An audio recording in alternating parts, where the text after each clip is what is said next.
Hello বন্ধুরা, শুভ সকাল। দেখো আজকে ঘুম দিয়ে উঠেই ছাদে এসেছি। আকাশের অবস্থাটা দেখো, মেঘলা, তার মধ্যে তো কুয়াশা। কালকে রাত্রে এই দেখো বৃষ্টি হয়েছে, ছাদটা একটু ভেজাও আছে, দেখতে পাচ্ছ। হয়তো রোদ্দুরটা উঠলে একটু ঠান্ডাটা পড়বে।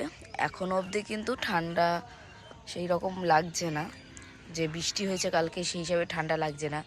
আর এইদিকেই দেখো পাখিদের খাবারও দিয়েছিলাম, ওরা খেয়ে দিয়ে সব চলেও গেল। এইটা আমার প্রত্যেক দিনের ডিউটি, আমি বা মা দুজনের মধ্যে একজন কেউ না কেউ করি। আর ফুল গাছে দেখো এত সুন্দর ফুল হয়েছে, গোলাপ ফুল গাছে দেখো, এখানে তো রীতিমতো কত, দেখো কি ভাল লাগছে না দেখতে হাজারি গোলাপগুলো। আমার তো বেশ ভালো লাগছে, মনে হচ্ছে যে এখানেই বসে থাকি। ফুল জিনিসটা এতটাই সুন্দর লাগে না, গাছেই বেশি ভালো লাগে, তুলতে ইচ্ছা করে না। থাক, কালকে একটু বৃষ্টি হয়েছে, আরও বেশ সুন্দর।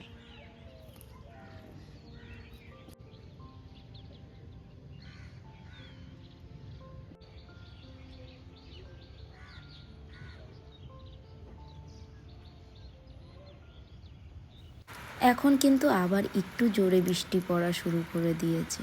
এই ঠান্ডার দিনে এই বৃষ্টিটা কিন্তু একদমই ভালো লাগে না। এখন তো নিচে চলে যাব, কোনো কাজকর্মই করিনি, সোজা চলে এসেছিলাম ছাদে, সেই কারণে।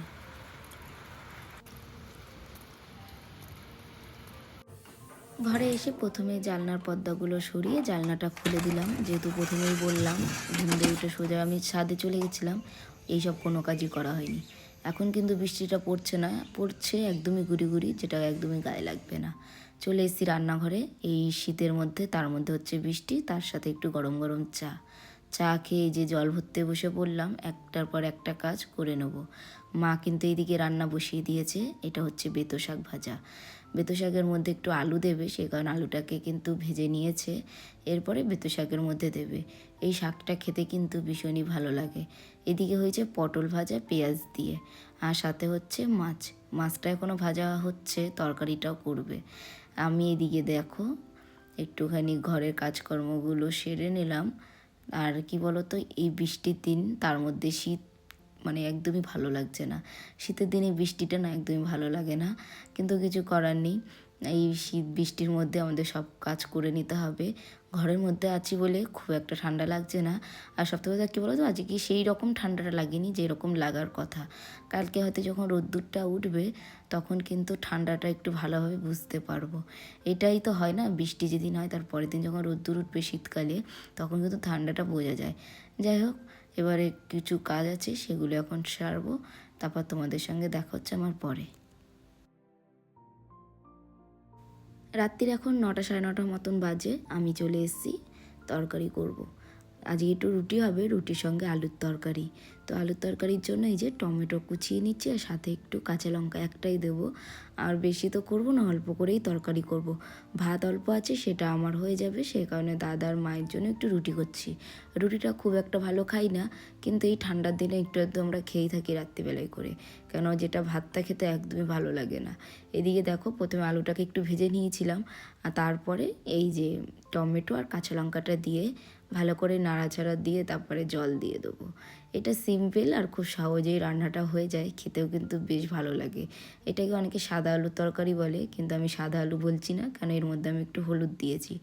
তারপরে দেখো এত সুন্দর একটা বক্স ফেলে না দিয়ে কিভাবে এইটাকে ডেকোরেশন করছি, চলো তোমাদেরকে একটু দেখিয়ে দিই। ভেতরে বেশ খোপ খোপ করা আছে, দেখতেই পাচ্ছ, খুব সুন্দর। আর এই পিচবোর্ডটা খুবই শক্ত, চারিদিকে একটু সেলোটেপ লাগিয়ে নিয়েছি। আর আমার ঘরে এইরকম কিছু জিনিস ছিল, এই যে আঠার মতন, তো ভাবছি এটা দিয়েই আজকে জিনিসটাকে একটু সুন্দর করে সাজিয়ে তুলবো। চলো তোমাদেরকে একটু দেখাই। প্রথমে এই যে এটা খুলে নিয়ে এলাম, দেখো একটা স্টিকার মতন উপরে উঠে গেল, তারপরে এটা লাগাবো।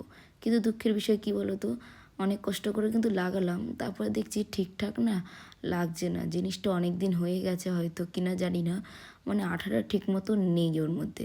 লাগানোর সময় বেশ ভালো লাগাচ্ছি, কিছুক্ষণ পরে পরে মুখটা খুলে যাচ্ছে। তারপরে ভাবলাম দেখি আর কি করা যায়, তো অনেকক্ষণ চেষ্টা করার পরেও দেখলাম কিছুই হলো না।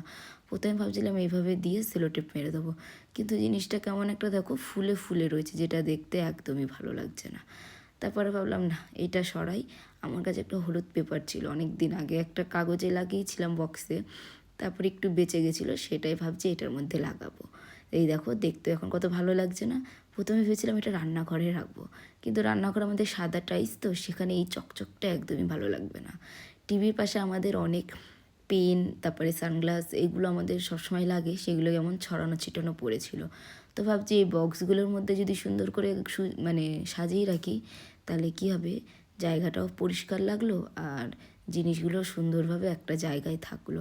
নাহলে এই যে ছড়ানো ছিটানো অগোছালো হয়ে এইভাবে পড়েছিল, যেটা দেখতে কিন্তু একদমই ভালো লাগে না। আর কিছু কিছু জিনিস দেখো ফেলে না দিয়ে যদি আমরা একটু বুদ্ধি খাটিয়ে করি, তাহলে কতটা সুবিধা হয় তোমরা নিজেরাই দেখতে পাচ্ছ। দেখো কত সুন্দর করে কত জিনিস একটার মধ্যে আমি গুছিয়ে রাখলাম। তো তোমাদের কেমন লাগলো বন্ধুরা আজকের ভিডিওটি? যদি ভালো লাগে একটা লাইক করো আর আমার পাশে থেকো। টাটা, দেখা হবে নেক্সট ব্লগে।